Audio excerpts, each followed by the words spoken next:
الحمد لله رب العالمين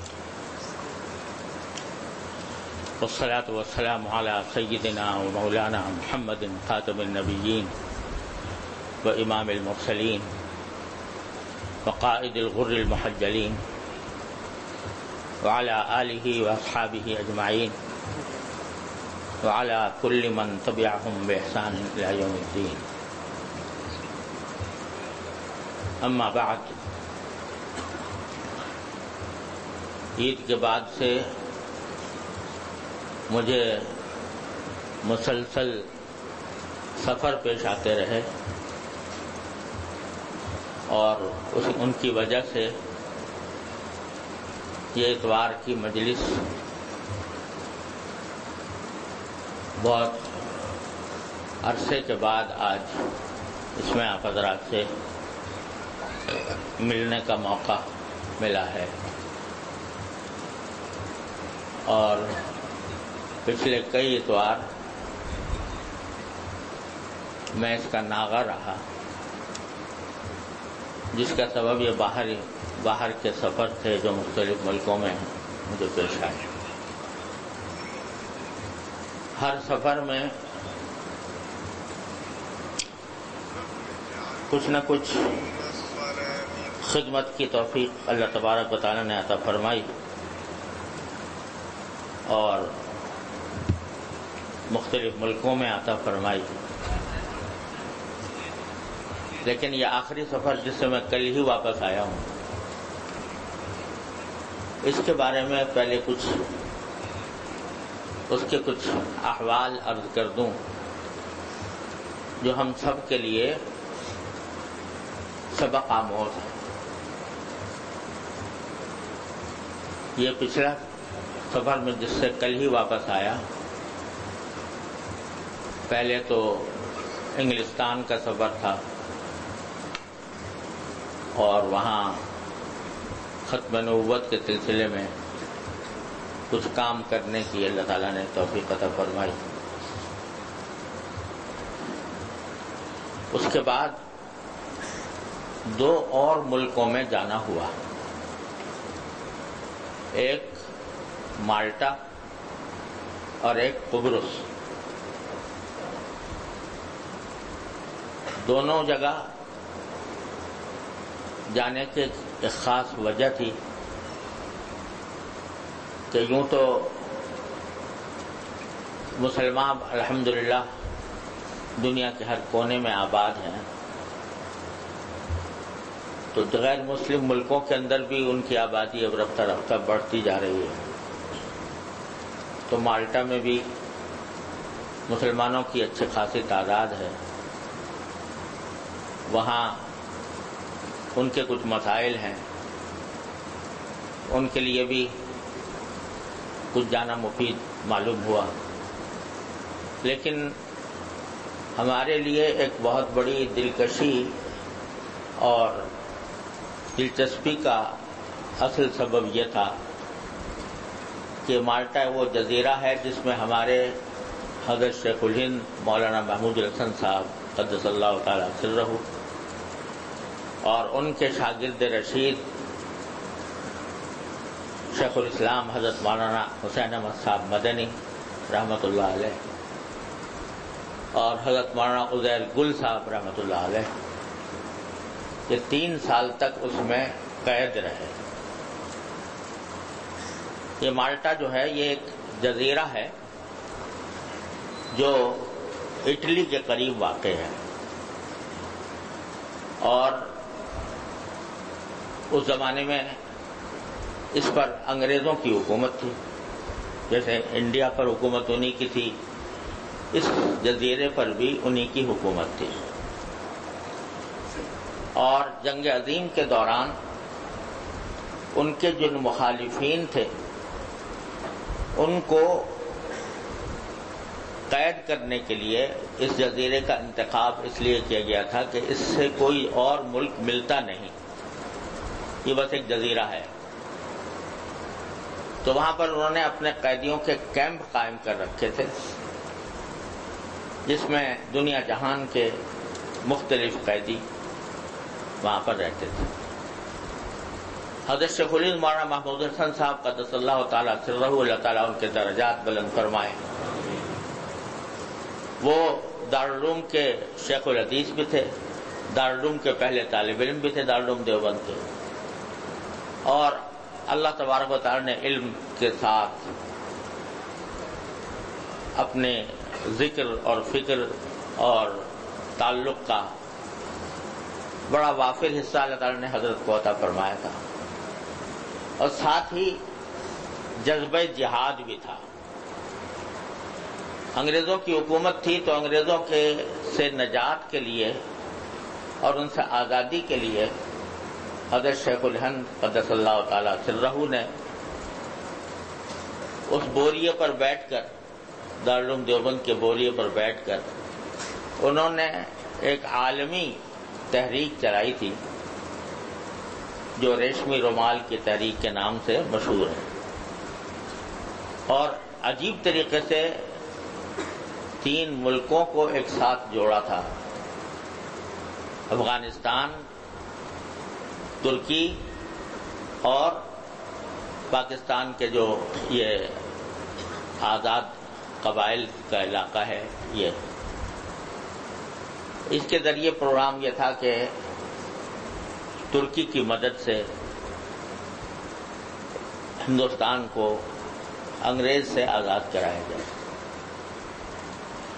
اس سلسلے میں حضرت والا حج کے لیے تشریف لے گئے تھے، اور حج کے لیے جاتے ہوئے ایک مقصد یہ بھی تھا کہ وہاں ترکی کے جو انور کمال پاشا اس وقت وہاں کے بڑے جرنیل تھے، ان سے ملاقات بھی ہوئی،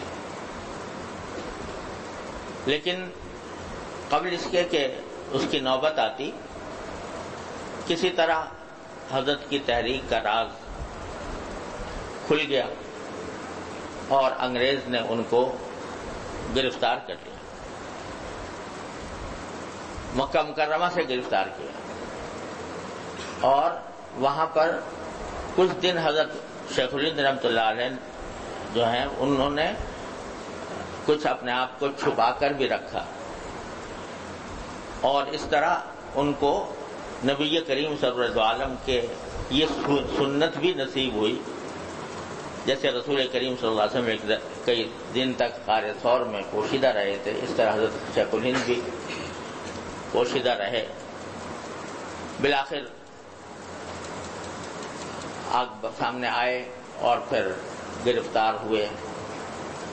گرفتاری کے وقت ان کا یہ مقولہ بہت مشہور ہے کہ حضرت مولانا سید حسین احمد صاحب مدنی رحمۃ اللہ علیہ نے اسیر مالٹا کے نام سے جو کتاب ہے اس میں وہ جملہ بھی نقل کیا ہے، اور میں نے اپنے والد ماجد رحمۃ اللہ علیہ سے بارہا سنا۔ انہوں نے فرمایا کہ الحمدللہ بمصیبت گرفتارم نہ بمعصیت، کہ اللہ تعالیٰ کا شکر ہے کہ ایک مصیبت کی وجہ سے گرفتار ہوں، کسی معصیت اور گناہ کی وجہ سے گرفتار نہیں ہوں، یہ جملہ انہوں نے ارشاد فرمایا۔ اور پھر پہلے مصر، وہاں سے مصر منتقل کیا گیا، مصر میں کچھ عرصہ قید میں رہے، اس کے بعد مالٹا منتقل کر دیا گیا، اور مالٹا میں 3 سال قید رہے۔ ان 3 سالوں کی داستان بڑی عجیب ہے جو حضرت مولانا سید حسین احمد صاحب مدنی رحمۃ اللہ علیہ نے سفر نامہ اسیر مالٹا کی کتاب میں ذکر کیا ہے، لیکن اس اسیری اور اس قید و بند کے زمانے میں ہی حضرت شیخ الہند رحمۃ اللہ علیہ نے اپنا قرآن کریم کا ترجمہ پورا کیا۔ حضرت شیخ الہند کا ترجمہ بہت مشہور ہے قرآن کریم کا، حضرت شاہ عبد القادر صاحب رحمۃ اللہ علیہ کے بعد یہ پہلا بامحاورہ ترجمہ تھا جو حضرت شیخ الہند رحمۃ اللہ علیہ نے کیا، اور اس کا بیشتر حصہ اسی قید کے اندر مکمل فرمایا۔ اور حضرت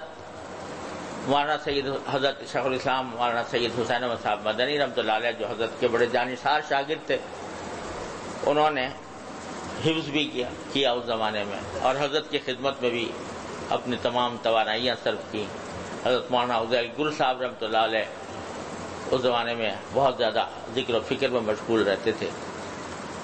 تو ہمیں یہ خواہش تھی کہ وہ جگہ جہاں پر یہ بزرگ دین کی خاطر قید میں رہے اس جگہ کو بھی جا کر دیکھیں.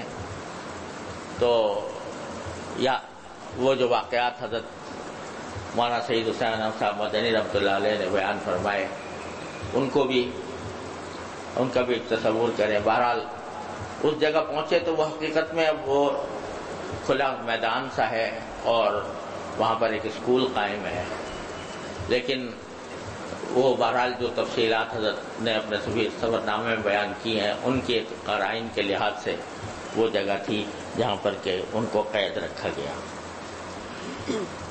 اس میں دو باتیں میں ذکر کرنا چاہتا ہوں اس مالٹا کے سفر کے سلسلے میں جو سبق حاصل ہوئے. ایک تو یہ کہ جب میرے وہاں پر آنے کا لوگوں کو علم ہوا، وہاں جو مسلمان آباد ہیں، تو انہوں نے کچھ میرے بیانات بھی رکھے جو مسلمانوں سے خطاب کا موقع ہوا. اس میں کوئی عرب تھے، کوئی افریقی تھے، کچھ لیبیا کے تھے، اس طرح مسلمان تھے، ان سب کا مجمع تھا. تو وہاں پر کوئی اور ایسی زبان نہیں تھی جس میں ان سے بات کی جا سکے، اس واسطے انگریزی میں میرا وہاں خطاب ہوا. تو اسی دوران وہاں پر اللہ تعالیٰ نے یہ انتظام فرمایا ہے کہ وہاں کے وزیر اعظم کے دفتر میں ایک نو مسلم ہے جو حال ہی میں انہوں نے کچھ عرصے پہلے اسلام قبول کیا. ان کو جب میرے آنے کا پتہ لگا تو انہوں نے کچھ وہاں کے سابق صدر سے میری ملاقات کا اہتمام کیا. تو وہ میرے پاس ہی، سابق صدر ایک خاتون ہے، وہ خود میرے پاس ہی ہوٹل میں ملنے کے لیے آئیں اور ان سے کچھ بات کرنے کا موقع ملا. وہاں اب تک اس مالٹا کے جزیرے میں کوئی باقاعدہ مسجد نہیں ہے.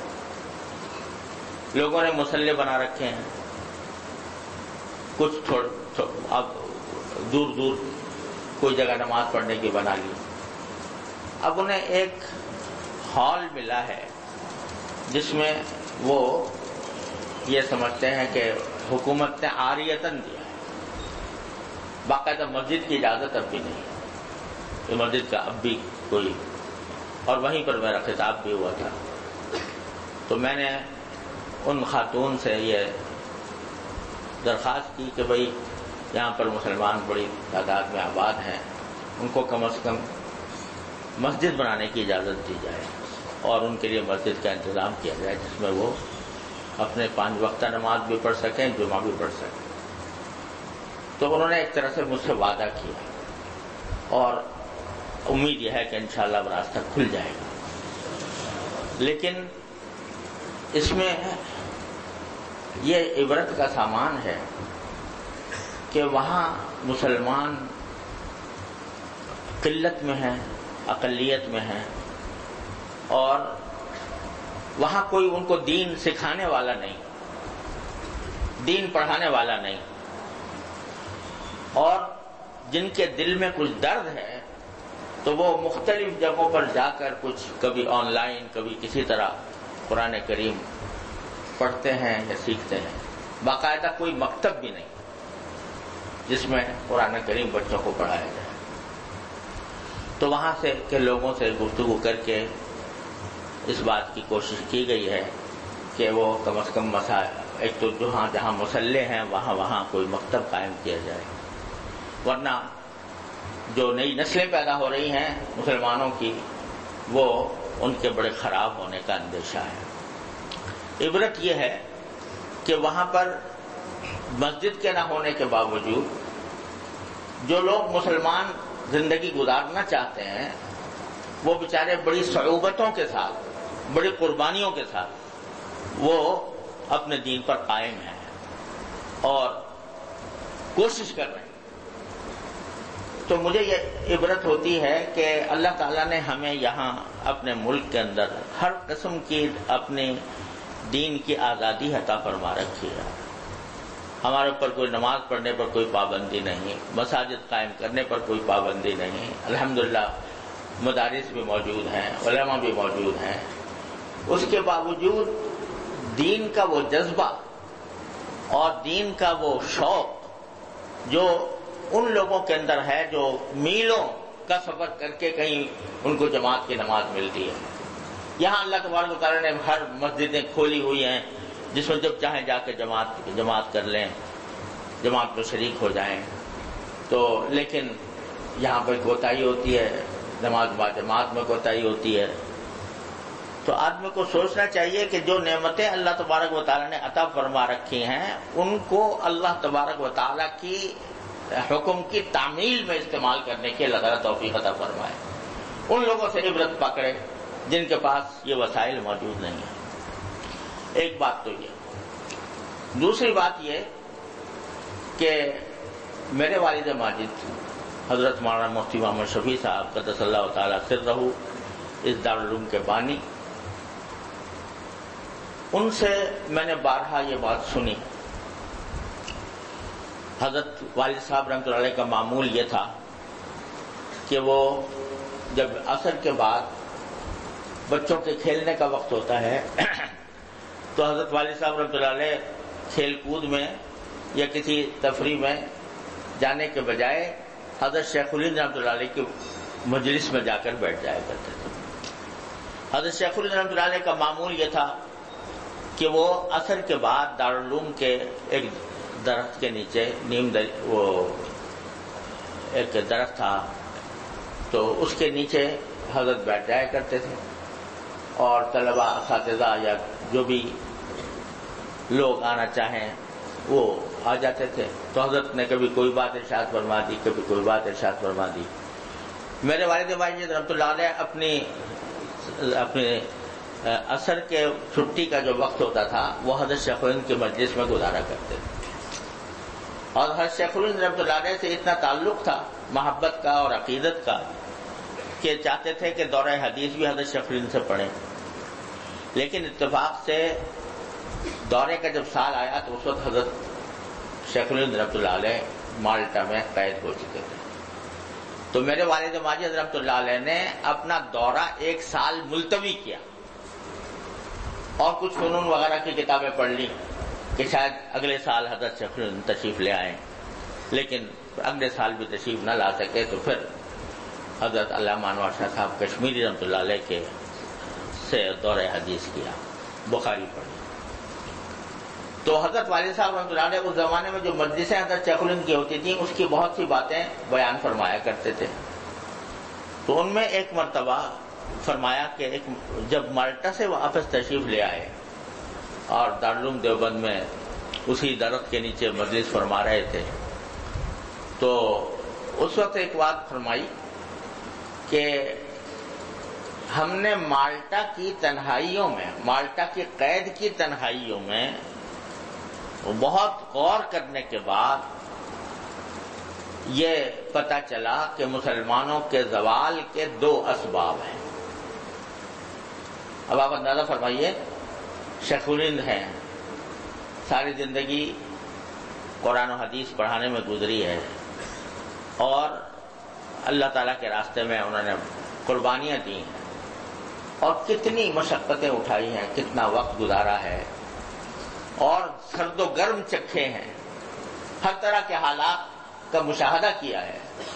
اس کے بعد فرما رہے ہیں کہ ہم نے مالٹا کی قید کی تنہائی میں غور کیا تو مسلمانوں کے زوال کے 2 سبب نظر آئے. ایک سبب یہ کہ لوگوں نے، ہماری امت نے قرآن کریم کو پیچھے چھوڑ دیا، قرآن کریم کو چھوڑ دیا. قرآن کریم کو چھوڑنے کا معنی یہ کہ اس کی تلاوت چھوڑ دی جیسے کہ تلاوت کرنا چاہیے تھا، اس کے معنی کو سمجھنے کی کوشش چھوڑ دی اور اس کے اندر جو تعلیمات ہیں ان تعلیمات پر عمل کرنا چاہیے. یہ معنی ہے 3 قرآن کو چھوڑنا. تو سب سے پہلی سیڑھی ہوتی ہے قرآن کریم کے سلسلے میں، سب سے پہلی سیڑھی وہ قرآن کریم کی تلاوت ہے کہ تلاوت آدمی کرے. اگرچہ اصل مقصود تو یہ ہے کہ قرآن کریم میں جو تعلیمات ہیں ان پر عمل کیا جائے، لیکن اس کی پہلی سیڑھی یہ ہے. یہ اللہ تعالیٰ نے ایسا نسخہ شفا بھیجا ہے کہ اس کی صرف تلاوت بھی بذات خود ایک عظیم سعادت ہے.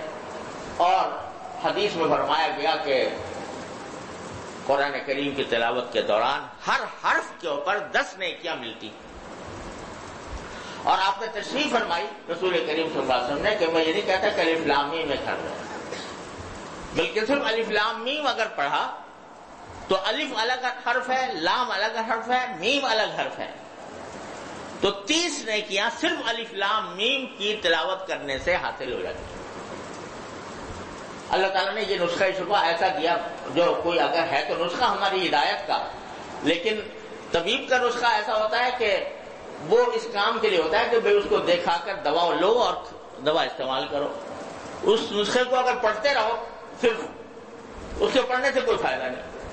لیکن یہ نسخہ شفا ایسا ہے کہ اس کے اوپر عمل کرنا، اس کے معنی کو سمجھنا، یہ تو اپنی جگہ ہے ہی مقصود، لیکن اس کے ساتھ اس کی تلاوت بذات خود مقصود ہے. اور یہ مسلمانوں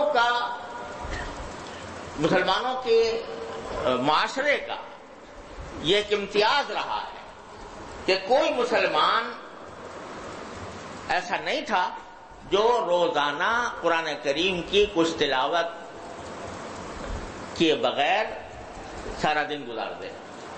عام طور سے فجر کے بعد گھر گھر سے قرآن کریم کی تلاوت کی آوازیں آیا کرتی تھیں. تو یہ ایک معاشرے کا ایک بہت بڑا امتیاز تھا، ایک نشان تھا. مسلمانوں کی بستی میں جائے آدمی تو پتہ چلتا تھا کہ یہاں کا ہر فرد قرآن کریم کی نعمتوں سے بہریاب ہے. تو حضرت فرماتے ہیں کہ یہ چھوڑ دیا لوگوں نے. اب یہ روزانہ کی تلاوت، کچھ نہ کچھ تلاوت، یہ بہت سے لوگوں نے، بلکہ اگر کہہ دو کہ اکثریت، مسلمانوں کی اکثریت نے چھوڑ دیا. اور چھوڑنے سے کی ایک وجہ یہ بھی ہے کہ پڑھنا سیکھا ہی نہیں. پڑھنا سیکھا ہی نہیں کہ کس طرح قرآن کریم پڑھا. بڑے بڑے وزیر بن گئے، امیر بن گئے، حکمران بن گئے، قرآن کریم سیدھا صحیح طریقے سے پڑھنا آتا ہی نہیں، تو تلاوت کیا کریں گے وہ. اور یہ ایک بہت بڑی غلط فہمی پھیلا دی گئی کہ بھئی قرآن تو اس لیے ہے کہ اس کے معنی سمجھے اور اس کے اوپر عمل کرے، تو پڑھنے سے کیا فائدہ.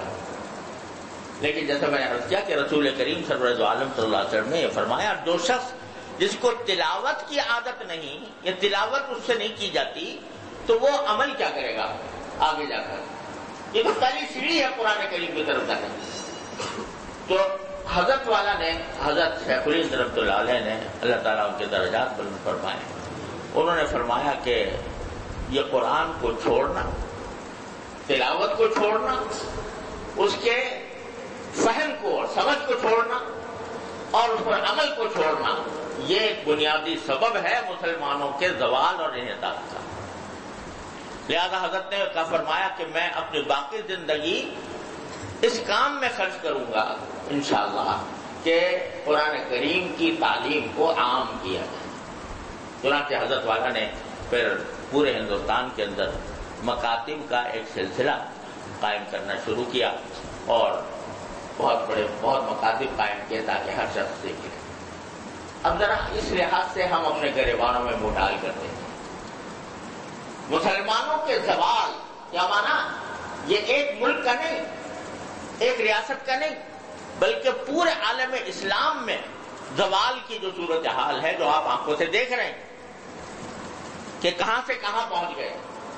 کسی وقت اسلامی ریاست کا، اسلامی حکومت کا اتنا بڑا تسلط تھا کہ اسلامی حکومت کے میں کبھی سورج غروب نہیں ہوتا تھا. یعنی پورا عالم اسلام، آپ اگر انڈونیشیا سے لے کر مراکش تک یہ پورا سلسلہ تھا، اور اس کے اندر ایک خلیفہ ہوتا تھا، خلافت عثمانیہ کا خلیفہ. وہ سب اس کے زیر نگی کام کرتے تھے. اس میں قرآن کریم کی تعلیم ہوتی تھی، اس میں احادیث کی تعلیم ہوتی تھی، اس میں فقہ کی تعلیم ہوتی تھی، اس میں جو اور علوم و فنون ہیں ان کی بھی تعلیم ہوتی تھی. اور بڑے بڑے اہل علم، سائنسدان سب وہاں سے پیدا ہوتے تھے. لیکن مسلمان ہوتے تھے اپنی ذہن کے اعتبار سے بھی، اپنی فکر کے اعتبار سے بھی، اپنی سوچ کے اعتبار سے بھی مسلمان ہوتے تھے. تو اب دیکھیے کیا صورتحال ہے. بظاہر انگریزوں کی غلامی سے نجات مل گئی، لیکن ذہن ابھی تک غلام ہے، سوچ ابھی تک غلام ہے. انہی کا طرز، انہی کی معاشرت، انہی کی تہذیب کو اپنے لیے ایک بہت بڑا اعزاز سمجھتے ہیں، اور اسی طرح حکومت میں چلے جاتے ہیں کہ ان سے اگر پوچھا جائے قل اللہ احد پڑھ دو، وہ نہیں پڑھی جاتی. تو سبق یہ کہ زوال کا سبب قرآن کو چھوڑنا. پھر اس کا جو لوگ تلاوت کرتے بھی ہیں تو ذرا سوچیں کتنے ایسے ہیں جنہوں نے اس کو ترجمے اور تفسیر کے ساتھ پڑھا ہو کہ بھئی قرآن کریم کا پیغام اللہ تعالیٰ نے بھیجا ہے تو ہم کم از کم اس کو سمجھے تو صحیح کہ کیا ہے اس پیغام میں. اگر فرض کرو آپ کے پاس ایک آپ کے عزیز کا، دوست کا، محبوب کا خط آتا ہے کسی اور زبان میں جو آپ نہیں جانتے، ایسی زبان میں انگریزی میں آتا ہے، آپ کو انگریزی نہیں جانتے، عربی میں آتا ہے پر عربی نہیں جانتے، تو کیا آپ اس خط کو اٹھا کر طاق میں رکھ دیں گے کہ بھئی تو کسی اور زبان میں ہے، میں جبکہ جانتے ہیں کہ وہ شخص میرا دوست ہے، میرا محبوب ہے، میرا چاہنے والا ہے، تو کیا اس کو اٹھا کے رکھ دیں گے؟ یا بے چین ہوں گے کہ بھئی میں کسی نہ کسی طرح اس کو پڑھوا کر، کسی سے ترجمہ کرا کے میں اس کو دیکھوں کہ اس میں کہ میرے لیے کیا پیغام دیا گیا ہے. لیکن قرآن کریم جو اللہ تعالیٰ کا پیغام ہے ساری امت کے لیے، جس میں ساری تعلیمات ہدایت کی موجود ہیں، اور وہ ساری زندگی طاق میں رکھا رہے اور کبھی اس کو کھول کر اس کا ترجمہ، اس کی تفسیر پڑھنے کی سعادت کسی کو حاصل نہ ہو، تو کتنے بڑے وبال کی بات. تو یہ سبق ملتا ہے کہ بھئی جو قرآن کریم کی تلاوت بھی ہو، تلاوت کے ساتھ کچھ وقت آدمی کم از کم اس کام کے لیے صرف کرے کہ اس کے ترجمہ تفسیر معلوم کرے، کیا پیغام دیا جائے اللہ تعالیٰ، اور پھر اس کے احکام پر عمل، کہ اس نے جو کچھ تعلیمات دی ہیں ان کے اوپر عمل کرے. تو حضرت فرماتے ہیں کہ سب سے ایک بہت بڑا سبب جو ہے مسلمانوں کے زوال اور انحطاط کا، وہ قرآن کریم کو چھوڑ دینا. دوسرا سبب حضرت نے فرمایا کہ ہے مسلمانوں کے درمیان تفرقہ، یعنی چھوٹی چھوٹی باتوں پر لوگوں کے گروپ بنے ہوئے ہیں، لوگوں کے فرقے بنے ہوئے ہیں. فرقہ واریت کا ایک بازار گرم ہے. ہر ایک یہ سمجھتا ہے کہ میں صحیح ہوں اور دوسرے غلط ہیں، ہر لحاظ سے غلط ہیں، اور غلط ہے تو نہ میں ان کے ساتھ بیٹھ سکتا ہوں، نہ ان سے بات کر سکتا ہوں، نہ ان کے ساتھ میں میل جول رکھ سکتا ہوں. مسلک کے اختلاف ہیں. مسلک کا جو اختلاف ہوتا ہے وہ بھی ایک حد ہے اس کی کہ بھئی اس حد تک ہمارا، لیکن ہم نے ساری اپنی سارا زور اور ساری طاقتیں لگائی ہوئی ہیں اس بات پر کہ دوسرے کے مسلک کو باطل قرار دیا جائے، اور کبھی اس بات کا خیال نہیں آتا کہ امت کے مشترک مسائل جو ہیں، ساری امت جن کا سامنا کر رہی ہے، کفر و الحاد کا طوفان ہے جو ساری دنیا کے اندر پھیلا ہوا ہے. مسلمان جہاں جہاں آباد ہیں وہاں ایسی جہالت کے شکار ہیں، اور ان کے اوپر غیر اسلامی قوتیں ان کے اوپر مسلط ہیں، ان کا مقابلہ کرنے کے لیے بھی یہ آپس میں بیٹھنے کو تیار ہیں۔ یہ فرقہ بندی، یہ فرقہ واریت، یہ گروہ بندی اب تو نوبت یہاں تک پہنچ گئی ہے۔ پہلے تو یوں تو ہوتا تھا مسلک کا اختلاف ہوتا تھا، اب مسلک کے اندر تفریق در تفریق در تفریق۔ یہ ایک جماعت ہے، وہ دوسری جماعت ہے، دونوں ایک ہی مسلک کے ہیں، لیکن وہ دونوں کے درمیان مل بیٹھنے کا راستہ نہیں ہے۔ یہ اس کو برا کہتا ہے، وہ اس کو برا کہتا ہے۔ تفریقہ، اس تفریقے سے دشمن نے ہمارے دشمن نے فائدہ اٹھایا اور اس کے نتیجے میں مسلمان زوال اور انحطاط کا شکار ہوئے۔ جب بھی مسلمانوں کے درمیان یہ تفرقہ پھیلا ہے تو اس کا فائدہ ہمیشہ دشمن نے اٹھایا۔ دشمن نے کبھی میدان جنگ میں مسلمانوں کو شکست نہیں دی، میدان جنگ میں کبھی مسلمانوں کو شکست نہیں دی۔ اگر شکست دی ہے تو تفرقہ پیدا کر کے، خود ہمارے درمیان غدار پیدا کر کے، بے وفا لوگ پیدا کر کے اور تقسیم کر کے۔ یہ جو میں آپ کو عرض کر رہا تھا، خلافت عثمانیہ پوری دنیا کے آدھی سے زیادہ بڑی دنیا کے اوپر حکومت کرتی تھی، وہاں یہ پیدا کر دیا کہ تم عرب ہو، تمہیں ترکوں کے ساتھ نہیں رہنا چاہیے، تم ترک ہو، تم نے عربی زبان کو اختیار کر رکھی ہے۔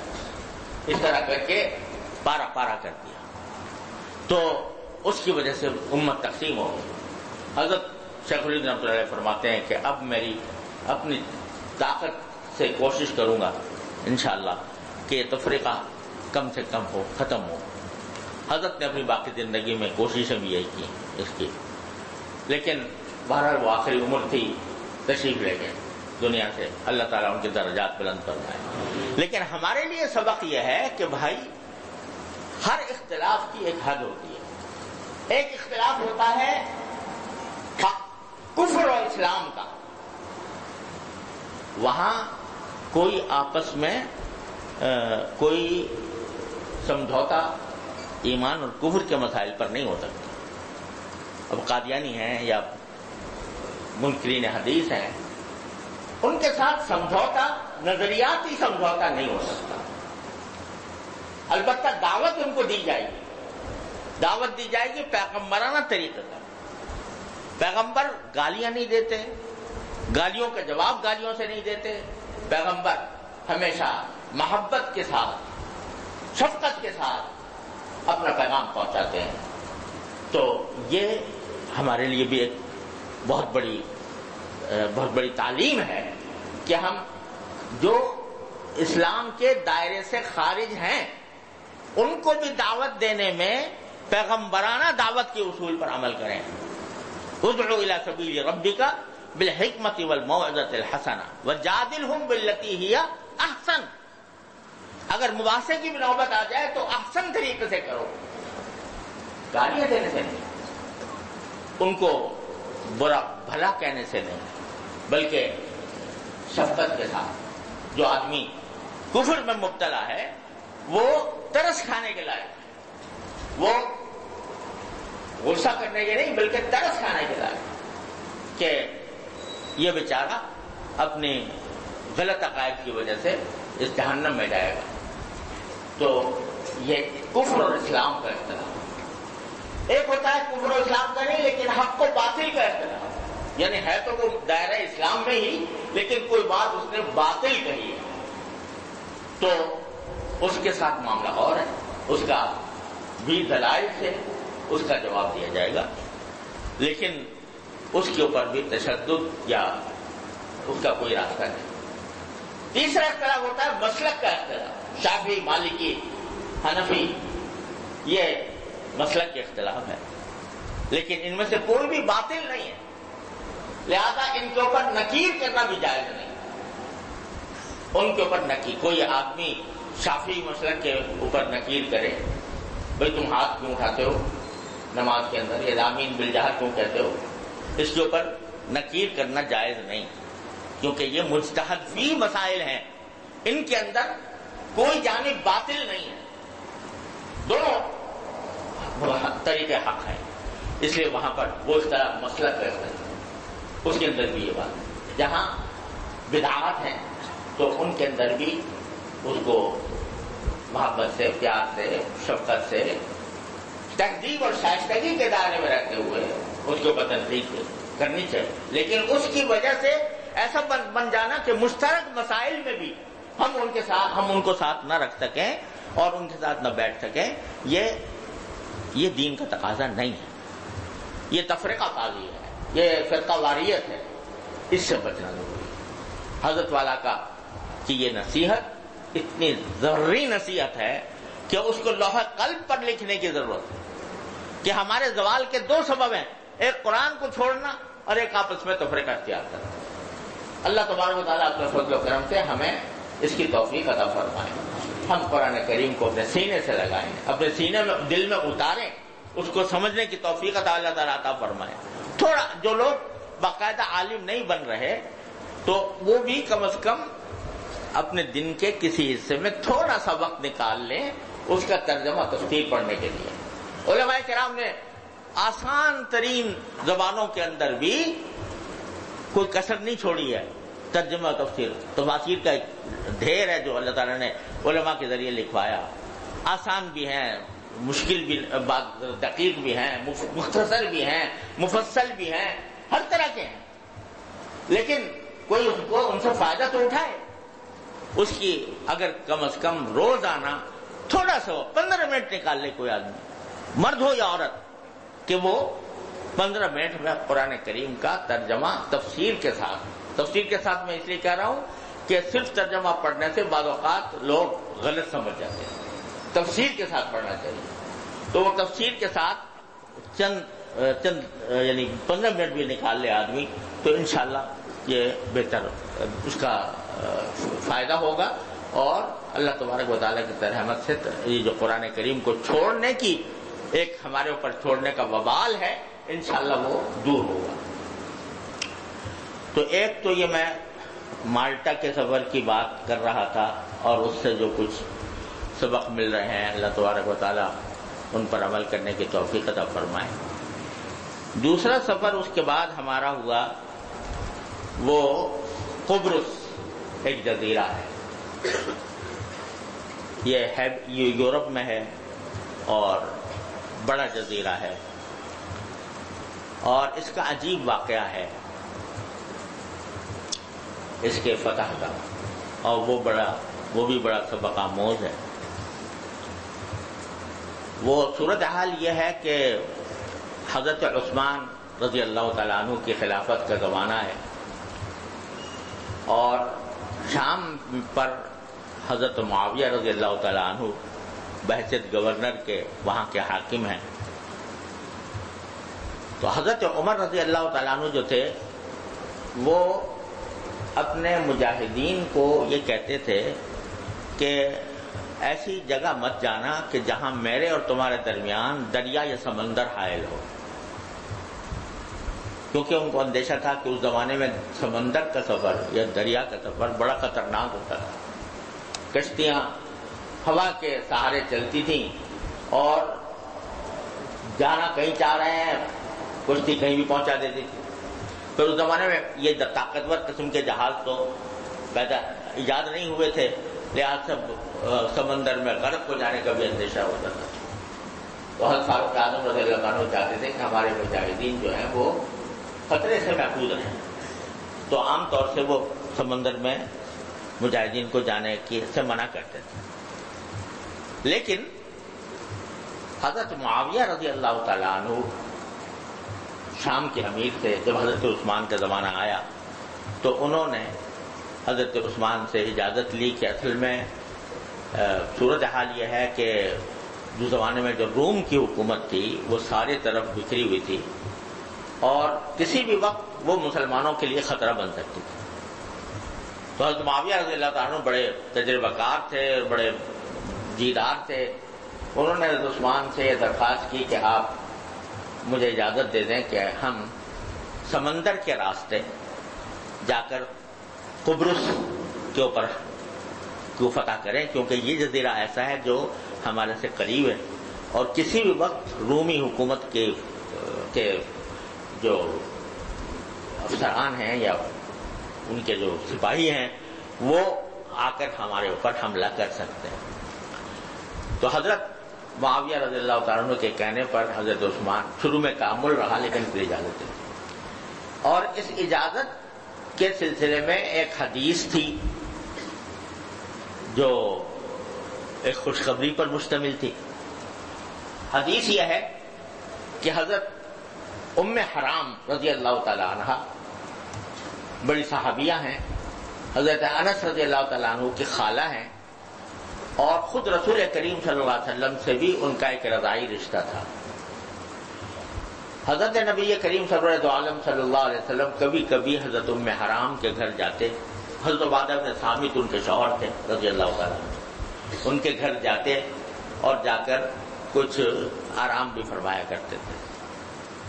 حضرت ام حرام رضی اللہ تعالیٰ عنہ یہ کیونکہ حضور کی رضاعی رشتہ داری تھی تو محرم تھی حضور کی، تو وہ کبھی کبھی نبی کریم صلی اللہ علیہ وسلم کے سر اقدس پر مالش بھی کر دیا کرتے تھے۔ تو ایک دن آپ تشریف لائے اور حضرت ام حرام نے رسول کریم صلی اللہ علیہ وسلم کے سر اقدس پر مالش کی تو اس پر آپ کی آنکھ لگ گئی، آپ سو گئے۔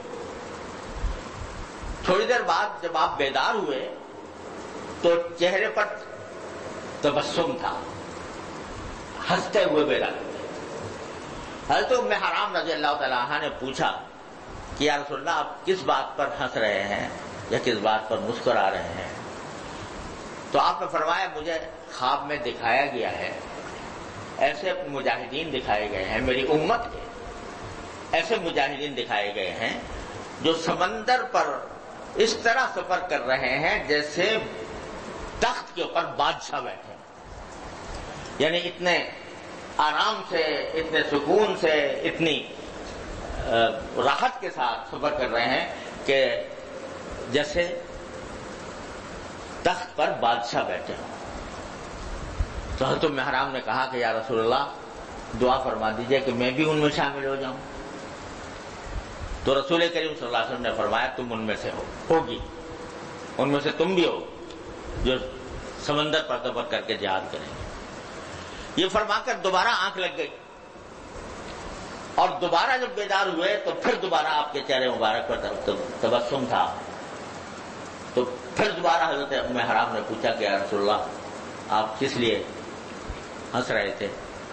تو آپ نے پھر وہی بات فرمائی کہ میں نے اپنی امت کے لوگوں کو دیکھا ہے کہ وہ سمندر کے اوپر تخت کی جیسے بادشاہ تخت پہ بیٹھتے ہیں اس طرح وہ سفر کر رہے ہیں جہاد کے لیے۔ تو حضرت حرام نے کہا کہ یا رسول اللہ مجھے دعا کر دیجئے کہ میں بھی ان میں شامل ہو جاؤں۔ آپ نے فرمایا نہیں تم پہلے والوں میں شامل ہو، دوسرے والے میں نہیں۔ تو اس طرح آپ نے دو بحری مہمات کی نہ صرف یہ کہ پیشگوئی فرمائی بلکہ ان کے لیے ایک طرح سے بشارت دی کہ یہ بڑے اللہ تعالیٰ کے ہاں مقبول لوگ ہوں۔ تو ہوا یہ کہ حضرت معاویہ رضی اللہ تعالیٰ عنہ نے پہلی بار حضرت عثمان رضی اللہ عنہ سے اجازت لے کر قبرص کی طرف لشکر کشی کی سمندر کے ذریعے۔ تو حضرت ام حرام بھی ان کے ساتھ تھی، حضرت عبادہ بن صامت رضی اللہ تعالیٰ عنہ جو ان کے شوہر تھے وہ بھی اس میں شامل تھے، اور ان کی اہلیہ حضرت ام حرام بھی شامل تھی۔ رسول کریم صلی اللہ علیہ وسلم کی پیشین گوئی پوری ہوئی اور ان حضرات نے جا کر قبرص کے اوپر حملہ کیا اور چاروں طرف سے اس کا محاصرہ کر کے ان کو شکست دی اور قبرص کے اوپر فتح حاصل کی۔ یہ یورپ کی طرف سب سے پہلی پیش قدمی تھی، کیونکہ قبرص جو ہے وہ یورپ کا جزیرہ ہے، اور یہ یورپ کے اوپر مسلمانوں کی پہلی پیش قدمی تھی جو حضرت عثمان رضی اللہ عنہ کے زمانے میں ہوئی، حضرت معاویہ کے زیر قیادت۔ وہاں گئے، فتح ہوئی، لیکن حضرت ام حرام رضی اللہ تعالی عنہ یا تو واپسی کے وقت یا داخلے کے وقت دونوں قسم کی روایتیں ملتی ہیں. وہ اپنے سواری پر سوار تھیں، اس سواری نے ان کو گرا دیا اور اس میں ان کی گردن ٹوٹ گئی اور ان کی وہیں پر وفات ہوئی. تو ان کا مزار بھی آج بھی موجود ہے قبرص میں، حضرت ام حرام ہوگا. نیز 6 صحابہ کرام کی مزید قبریں مشہور ہیں، اللہ تعالیٰ بہتر جانتے ہیں، لیکن وہاں 6 صحابہ کرام وہ شہید ہوئے ہوں گے اس جنگ میں، تو ان کی قبریں بھی موجود ہیں. وہ ان کے وہاں جا کر کچھ عجیب سی کیفیت ہوتی ہے کہ صحابہ کرام رضی اللہ تعالیٰ اجمعین کس طرح اتنی دور سے چل کر آئے. اس وقت یہ فاصلے بہت ہے نا کہ سمندر، ویسے ایک طرف بیروت ہے دوسری طرف قبرص ہے، اس طرح آپس میں دونوں آمنے سامنے ہیں، لیکن کس طرح کتنی قربانیوں کے ساتھ وہاں پر جا کر قبرص کو فتح کیا. تو لیکن اس میں ایک عجیب بات ہے روایتوں میں کہ اس قافلے میں جو حضرت معاویہ نے بھیجا تھا قبرص کے اوپر پیش قدمی کے لیے، اس میں ایک مشہور صحابی حضرت ابو الدرداء رضی اللہ تعالی عنہ وہ بھی شامل تھے. یہ بڑے بزرگ صحابی ہیں اور بہت ہی اللہ تبارک و تعالی نے اونچا مقام ان کو عطا فرمایا تھا. ان کے بارے میں روایت آتی ہے کہ جب قبرص فتح ہو گیا مسلمانوں کے ہاتھوں اور دشمن سرنگوں ہو گیا، تو جب یہ فتح کی خبر آئی، وہ بھی شامل تھے بہرحال شروع میں، تو رو پڑے، رونے لگے. لوگوں نے پوچھا کہ حضرت یہ تو خوشی کا موقع ہے، اللہ تبارک و تعالیٰ نے فتح عطا فرمائی ہے، اللہ تعالیٰ نے نصرت عطا فرمائی ہے، اللہ تعالیٰ نے ہمیں یہاں پر اسلام کا کلمہ بلند کرنے کی توفیق عطا فرمائی ہے، تو یہ کوئی رونے کا مقام تو نظر نہیں آ رہا کہ آپ کیوں رو رہے ہیں، رو کیوں رہے ہیں، کس وجہ سے؟ تو حضرت ابو الدرداء نے ایک عجیب جملہ فرمایا، وہ سنانا تھا.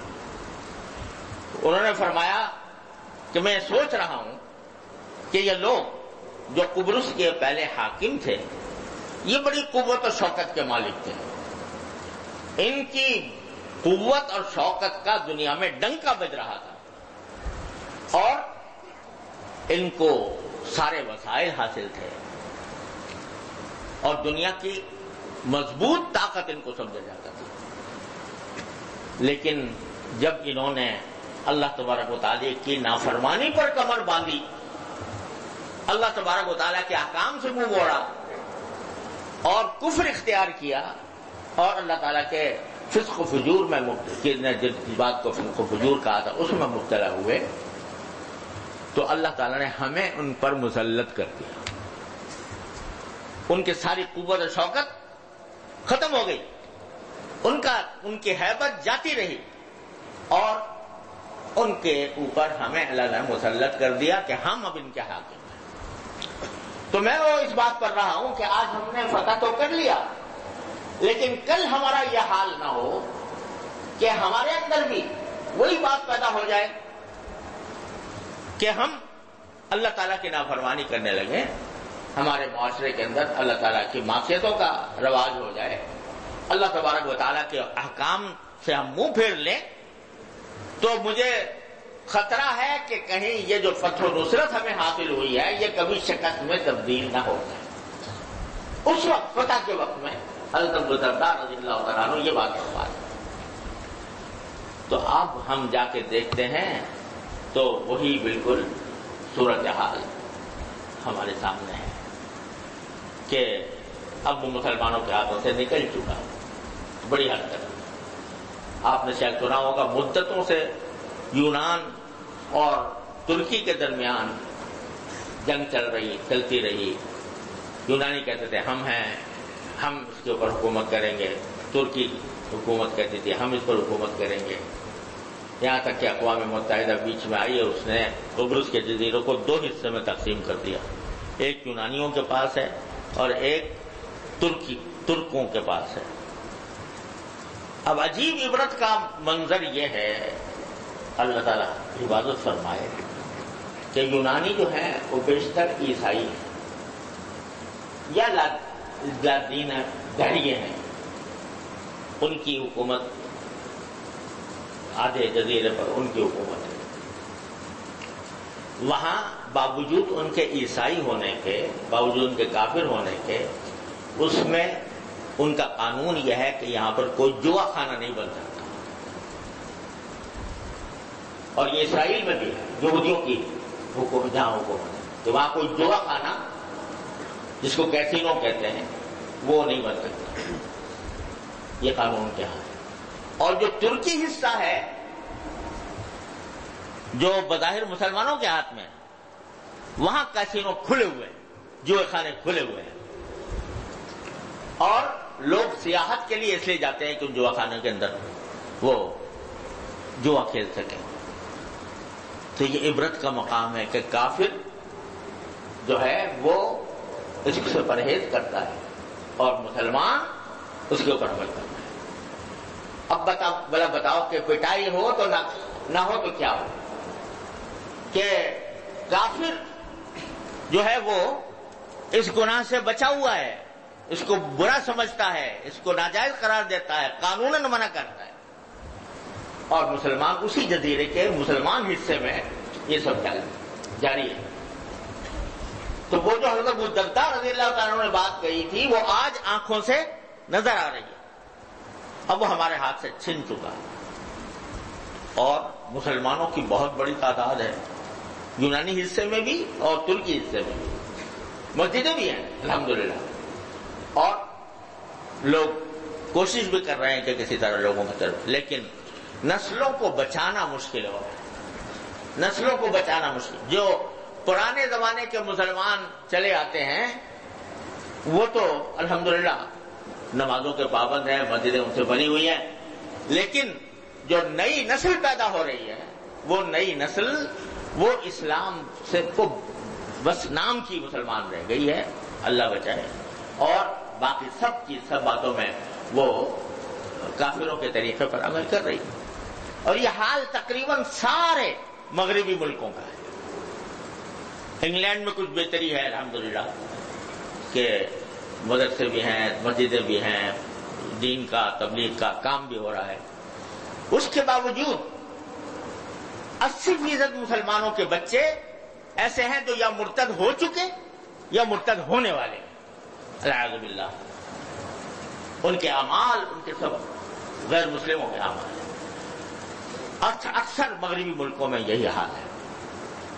یہ جو لوگ تمنا کرتے ہیں نا کہ کاش ہمیں امریکہ میں نوکری مل جائے، یا کاش ہمیں انگلینڈ میں ہماری نیشنلٹی ہو جائے، اس کے لیے بھاگ دوڑ کرتے ہیں، اس کے لیے تب و دو کرتے ہیں، جس کے ہاتھ میں گرین کارڈ آ گیا وہ جیسے اس کو جنت مل گئی، اور جس کے ہاتھ میں وہاں کی نیشنلٹی آ گئی، وہ انگلینڈ کی یا امریکہ کی، تو وہ اس کو اپنے لیے بہت بڑا اعزاز سمجھتا ہے کہ یہ بہت بڑا مجھے اعزاز مل گیا۔ یہ وہاں حالت یہ ہے۔ اس وقت تو تم شوق میں چلے جاؤ گے، اور جا کر تمہیں ہو سکتا ہے نوکری بھی اچھی مل جائے، ہو سکتا ہے تمہاری پیسوں میں بھی اضافہ ہو جائے، لیکن جو بچے تمہارے پیدا ہوں گے وہ بچے جو ہیں ان کی حفاظت کون کرے گا، کس طرح کرے گا اس کی حفاظت؟ وہ جو ہے یعنی اب جب بھی میں جاتا ہوں جہاں اچھے مناظر نظر آتے ہیں الحمدللہ دین کے، لیکن وہیں یہ پتہ چلتا ہے کہ اتنے مرتد ہو گئے، دین سے نکل گئے، بالکل دین کو چھوڑ دیا اسلام۔ تو وہاں جا کر اگر اس کو جو لوگ اعزاز سمجھ رہے ہیں کہ ہمیں گرین کارڈ مل جائے، ہمیں نیشنلٹی مل جائے، تو وہ اللہ کے بندے یہ نہیں سوچتے کہ ہم تو کسی طرح چلے جائیں گے، ہو سکتا ہے ہم اپنے دین پر قائم رہیں، اور اللہ کے بندے رہتے بھی ہیں، بعض ایسے بھی ہیں جو اپنی اولاد کی بھی حفاظت کر لیتے ہیں، لیکن مجموعی بات کہہ رہا ہوں، مجموعی طور پر جو ہے نسلوں کا تحفظ بہت مشکل ہوگا، اس کو انعام سمجھنا، اس کو منزل مقصود سمجھنا، یہ بہت ہی یعنی عجیب بات ہے کہ انسان اپنے دین کی قربانی دے کر دنیا حاصل کرے، اپنے اور اپنے نسلوں کی۔ تو اس لیے میں یہ ابو الدرداء رضی اللہ تعالیٰ عنہ کی جو یہ بات ہے، یہ اللہ تعالیٰ ہمیں اس کی صحیح سمجھ عطا فرمائے، یہ بڑی معنی خیز بات تھی جو عین اس وقت فرمائی تھی جب قبرص فتح ہو رہا تھا۔ تو اس واسطے بھائی جو سبق مل رہے ہیں اس سے وہ ایک تو یہ کہ قرآن کریم کو اپنایا جائے، اس کی تلاوت کو، اس کے فہم کو، اس پر عمل کو، خود بھی اور اپنے اولاد کے لیے۔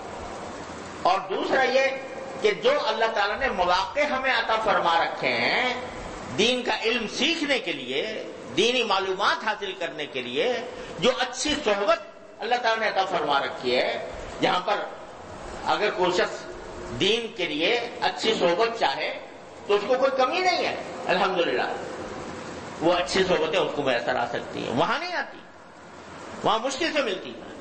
تو اس صحبت کو اختیار کرے، وہاں پر آنا جانا رکھے، اپنا میل جول ایسے لوگوں کے ساتھ رکھے کہ جو دین کا احترام اور دین کی عزت اور اس کی محبت ان کے دلوں میں ہو۔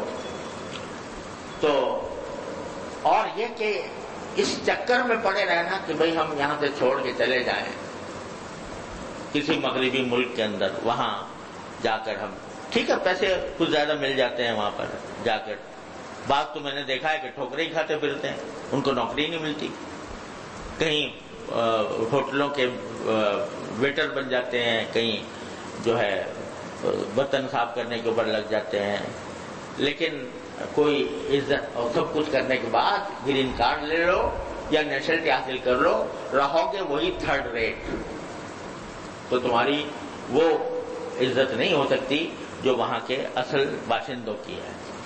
تو جو لوگ چلے گئے ہیں اللہ تعالیٰ ان کی حفاظت فرمائے، اور ہم وہاں کوشش کرتے ہیں کہ بھئی وہاں پر ایسے حلقے قائم ہوں، ایسے بیانات ہوں، ایسی مجلسیں ہوں کہ وہ لوگوں کے دین کی حفاظت کر سکیں۔ الحمدللہ تبلیغی جماعت کا بھی کام ہر جگہ موجود ہے الحمدللہ، اور اس کی وجہ سے بڑا فائدہ پہنچ رہا ہے۔